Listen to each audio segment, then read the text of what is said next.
अस्सलामुअलैकुम व्यूवर्स। एक वीकेंड पे सफ़ीर फराज को एक लड़की के साथ देखता है जिस पर सफ़ीर को बहुत गुस्सा आता है। सफ़ीर फराज से खूब झगड़ा करता है जिस पर फराज बहुत हैरान होता है। आखिरकार सफ़ीर को हकीकत का इल्म हो जाता है कि फराज नेरी का मालिकन नहीं। सफ़ीर अपने नाना से जिक्र करता है कि उसे सब कुछ मालूम हो चुका है, लिहाजा वो फिर नेरी के वालिदैन से उसके लिए बात करें। फरी इस मसले का हल तजवीज़ करती है कि अब्बू और सफ़ीर के नाना की दोस्ती कराई जाए और दोस्ती का ज़रिया पुरानी फिल्में और पुराने गाने हो सकते हैं, क्योंकि नेरी और फरी के अब्बू को पुरानी फिल्में देखने और पुराने रिकॉर्ड सुनने का बहुत शौक़ है। सफ़ीर के नाना को ऐसा कोई शौक़ नहीं, मगर वो सफ़ीर और नेरी की शादी की खातिर अपने एक दोस्त से रिकॉर्ड और किराए की फिल्में ले आते हैं। नेरी के अब्बू को जब पता चलता है कि सफ़ीर के नाना को भी पुरानी फिल्में देखने और गाने सुनने का शौक़ है, तो वो उनके घर आना शुरू कर देते हैं। तो सफ़ीर के बैच का फाइनल टर्म शुरू हो जाता है। पेट्रोलिंग के लिए उन्हें दूर भेजा जाता है, जहाँ गलती से गुलशेर से उसका वायरलेस सेट गुम हो जाता है। वायरलेस सेट गुम हो जाना पीएमए में बहुत बड़ी गलती है, जिसकी वजह से कैडेट को पीएमए से निकाला भी जा सकता है। सफ़ीर को जब इस बात का इल्म होता है तो वो गुलशेर की गलती अपने सर लेने की कोशिश करता है, क्योंकि सफ़ीर से ज़्यादा गुलशेर का आर्मी में रहना ज़रूरी है। ताहम गुलशेर अपने कमांडर को सब कुछ सच सच बता देता है।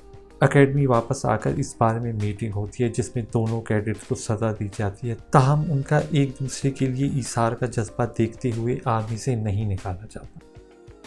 इधर नेरी के अब्बू को फरी और सफ़ीर के नाना की टेलीफोन गुफ्तगू के दौरान इल्म हो जाता है कि ये सब कुछ एक ड्रामा था। सफ़ीर के नाना को पुरानी फिल्में और गाने सुनने का कोई शौक़ नहीं। यूँ एक मरतबा फिर नाना और नेरी के अब्बू के दरमियान नाराज़गी हो जाती है। ड्रामे का इख्तिताम बहुत दिलचस्प और डिफरेंट है। सफ़ीर और बाकी बैच की ट्रेनिंग मुकम्मल हो जाती है। सफ़ीर के नाना एक वीडियो पैगाम रिकॉर्ड करके नेरी के अब्बू को भेजते हैं, जिसमें वो पहले अपनी गलती की माफ़ी मांगते हैं और फिर उनको समझाने की कोशिश करते हैं कि वो अपनी ईगो की खातिर अपने बच्चों की खुशियों में रुकावट न बने। फिर सफ़ीर के कुलीग कैडेट्स उनको गार्ड ऑफ ऑनर देते हैं। फिर फराज और बाकी कैडेट उनसे दरख्वास्त करते हैं कि वो नेरी और सफ़ीर के रिश्ते के लिए मान जाए। आखिर वो सफ़ीर को माफ़ कर देते हैं और सफ़ीर और नेरी के रिश्ते के लिए मान जाते हैं। यूँ ड्रामे का इख्तिताम हो जाता है।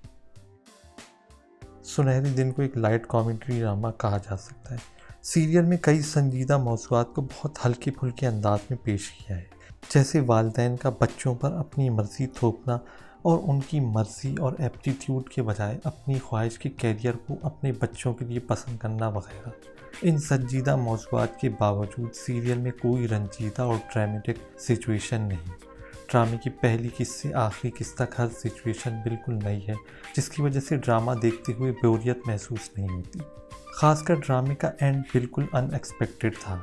इस ड्रामे की एक और ख़ास बात है कि इस सीरियल में पीएमए में मौजूद सलीम शेख के साथी cadets Gulsher, Faraz, Kashif, senior cadets और उनके इंस्ट्रक्टर ऑफिसर्स सब के सब असली आर्मी ऑफिसर्स और कैडेट्स थे, जिनकी ड्रामे के लिए सिलेक्शन काफ़ी ऑडिशन के बाद की गई थी।